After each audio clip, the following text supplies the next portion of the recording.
નમસ્કાર દર્શક મિત્રો, એડી ન્યૂઝમાં હું છું આપણી સાથે આરડી વાઘેલા। જોઈએ આજના મહત્વના સમાચાર। અંકલેશ્વરની પ્રતિન ચોકડી વિસ્તારમાં રાત્રે સ્ટેશનરીની દુકાન બહાર આગ લાગતા દોડધામ મચી। અંકલેશ્વરની પ્રતિન ચોકડી નજીક આવેલ કરંટ સ્ટેશનરીની દુકાન બહાર ગત રાત્રિના અરસામાં શોર્ટ સર્કિટ થતાં અચાનક આગ ભભૂકી ઉઠી હતી। ડીપીએમસી ફાયર વિભાગના ફાયટરો દોડી આવી આગ ઉપર કાબૂ મેળવ્યો હતો। અંકલેશ્વરની પ્રતિન ચોકડી વિસ્તારમાં કરંટ સ્ટેશનરીની બહાર વીજ વાયરમાં શોર્ટ સર્કિટ થતાં આગ ફાટી નીકળી હતી। આગ વધુ વિકરાળ બનતા ઉપરના માળ સુધી પહોંચી હતી। આગની જાણ થતાં ડીપીએમસી ફાયર વિભાગના ફાયર ફાઇટરો દોડી આવી પાણીનો મારો ચલાવી આગ ઉપર ગણતરીની મિનિટોમાં કાબૂ મેળવ્યો હતો।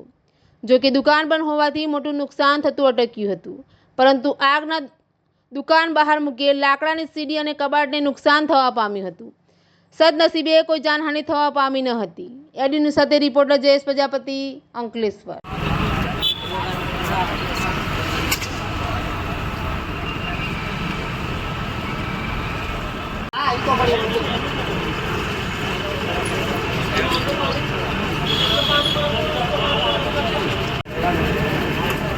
भरेगा तो पानी